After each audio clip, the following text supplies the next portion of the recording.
नमस्कार, मी महेश दाभाडे, पुणेकर. काल मोठ्या मावशीच्या गावाकडचं थोडं काही माहिती सांगत होतो. मोठ्या मावशीबद्दल काकांबद्दल माहिती सांगत होतो. तर आज पण त्याच त्यांनाच धरून काही आठवणी आहेत, त्या काही सांगतो, किस्से आहेत काही ते सांगतो. काल सांगताना व्हिडिओमध्ये मी सांगितलं की काकांची मोठ्या मावशीची एक मुलगी, लहान मुलगी मरण पावली माझ्या काही काळामध्ये. त्याला 2 मुली वगैरे. ती तिच्या वडिलांकडे आहे, छान आहे, त्यांचं सगळं चांगलं झालं. मुली आता मोठ्या झालेल्या. तर तसंच एक मागच्या काही एक 1.5 वर्षापूर्वी जी 3 नंबरची बहीण आहे, मावशीची 3 नंबरची मुलगी आहे, तिचाही नवरा एक्सपायर झाला, आजारी होती ती. तर तिचं व्यवस्थित आहे सगळं. 2 मुलं आहेत तिला, 1 मुलगा 1 मुलगी. तिचं व्यवस्थित चालू आहे. किस्सा असं सांगायचं की माझा जो मावस भाऊ आहे मोठा, 2 नंबरच्या मावशीचा मुलगा, त्याचं लग्नही आमच्या काकांनी करून दिलेलं.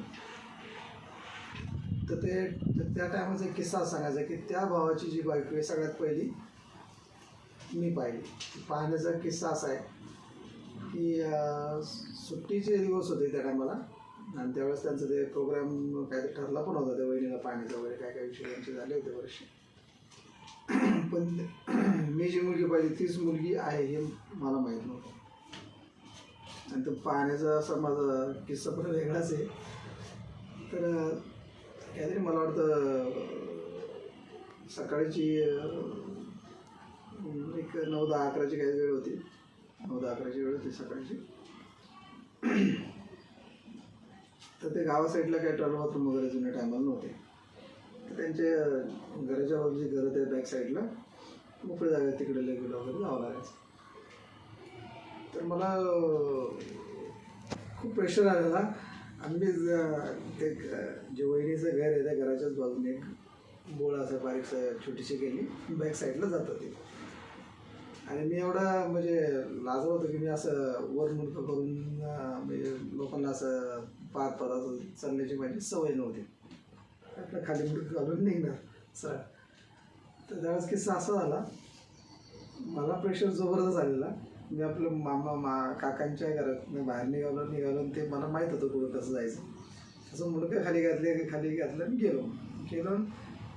ती जी गल्लीचं जायचं बोळ आणि वहिनीच्या घरात जायचे दरवाजा ते बाजूला. मग पहिली कशी त्यांची बाहेर पडवी होती, पडवी मग आतमध्ये एक रूममध्ये. तर ती पडवी गल्ली मला लक्षात आलं नाही. मी खाली मुडकं घालून सरळ गेलो. गल्लीच्या बाजूला गल्लीत घुसायचं सोडून ते पडवीत घुसतो. डायरेक्ट समोर वहिनी बसलेली तर वहिनी केस विचारत होती आरशात पाहून, खाली बसलेली जमिनीवर. त्याच वेळेस समोर डायरेक्ट तो लाजला. ती पण एकदम घाबरली, मी पण घाबरलो. समोर एकमेकाला पाहून जायचं कुठं होतं आणि गेलं कुठे. नंतर मग तिथलं फास्ट आलो बाहेर, गल्लीतनं बाहेर जाऊन आलो. तर तो एक किस्सा असा की ह्या किस्स्यामुळं मी वहिनीला फर्स्ट टाईम पाहिले. भावाच्या अगोदर पण मी पाहिली. मला माहीत नव्हतं त्यावेळेस की हीच भावाची बायको नंतर होणारी बायको आहे म्हणून. हा माझ्यावर एक किस्सा काकांच्या तिथं घडलेला. आणि त्याच्या काय झालं, 1-2 दिवसानंतर लग्नाचा कार्यक्रम वगैरे काय विषय होते त्यांचे झाल्यानंतर. तो एक किस्सा म्हणजे छान. आणि मावस भावाचं लग्न आहे त्या गावातच झालं, काकांच्या गावातच झालं, कारण वहिनी त्या गावातच असल्यामुळे. तर काकांच्या रिलेटिव्ह म्हणणं असं की माझं लग्न झालं तर काकांची जे भावकी आहे त्या भावकीमध्ये माझी चुलत मेवणी आहे. वहिनी एक आली, त्याच्यामध्ये चुलत मेवणी एक आहे, दुसरी एक चुलत मावशी त्यांच्याच भावकीमध्ये. मग अशा काही बरेचसे रिलेटिव्ह त्यांच्या भावकीमध्ये आमचे आले. काकांची जी सख्खी बहीण आहे ती माझ्या बायकोची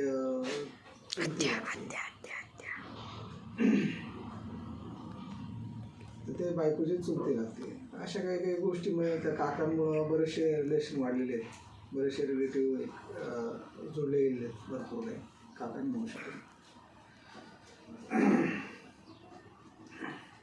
काकांची सगळ्यात मोठी मुलगी मी आणि माझा मोठा भाऊ, आमच्या तिघांचं बॉन्डिंग खूप चांगलं आहे. म्हणजे समजदारी आहे. एकमेकाला खूप म्हणजे हाव्या मनाने आम्ही एकमेकाला कधी गेले आलो तर सगळे आपले एकमेकाला चांगल्याने हे करतात. बाकीचे मग भावंडाची लहान आहेत. माझा भाऊ ते काकांचे पण बाकीचे लहान मुलगा बहीण भाऊ ते सगळे लहान आवडतात. ते सगळे लहानच आहेत. तर ते त्यांचं ते वेगळं पडतं ना, आमचं तिघांचं पण हे वेगळंच पडते.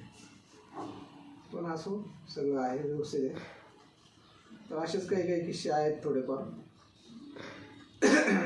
मी ज्यावेळेस वडिलांपासून बिझनेस वेगळा केला होता, मला काकांबद्दलचा किस्सा आठवतो.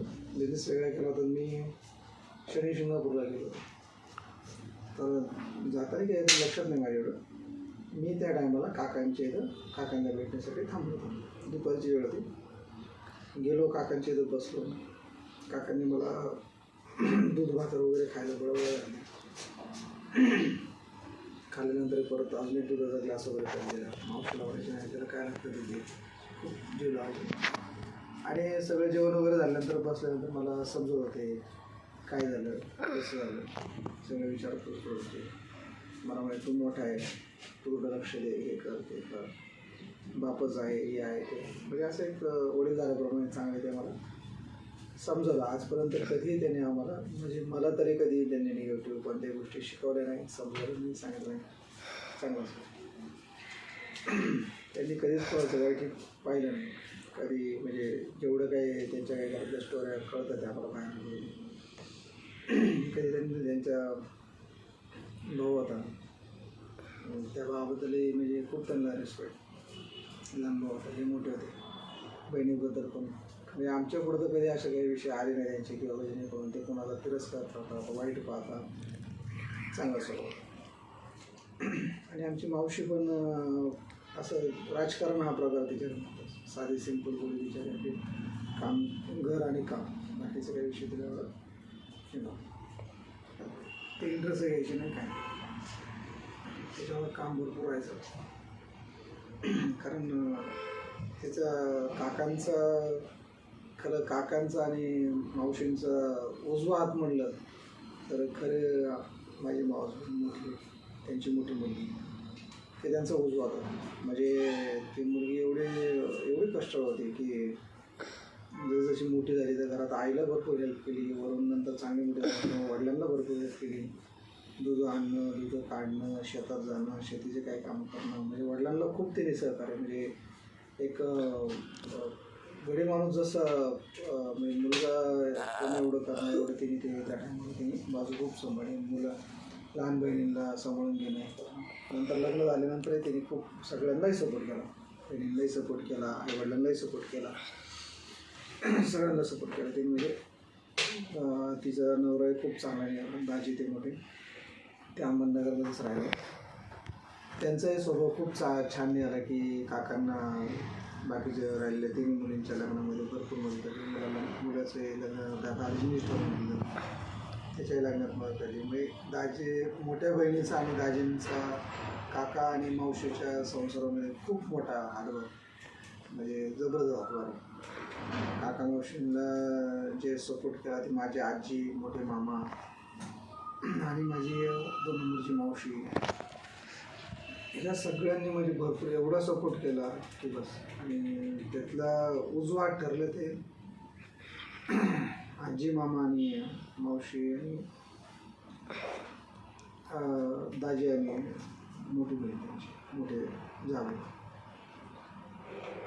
ते काका मावशीबद्दल अजून काय तसं भरपूर काही आठवतं.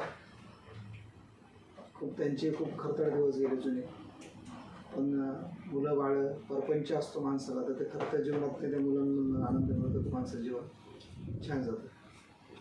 काकांचं काही त्यावेळेस कंपनी जॉब वगैरे करत होते.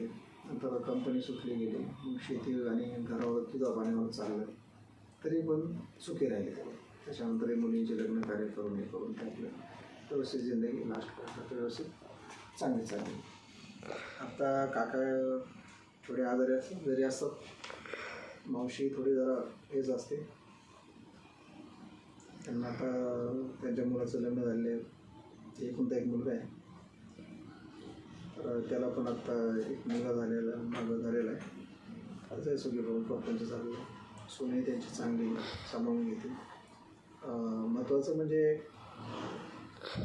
एक म्हणजे मी पाहिलं बरं का, इकडं माझे आईवडील असो, इकडं माझे काका असो किंवा माझी मावशी आहे, तर म्हणजे या तिघा बहिणींचं जे परपंच चालू होतं याच्यामध्ये मी एक पाहिलं, माझी 2 नंबरची मावशी आहे, तिलासुद्धा तिची सोने एवढी चांगली मिळाली की सांभाळून घेते खूप सगळ्या गोष्टीला.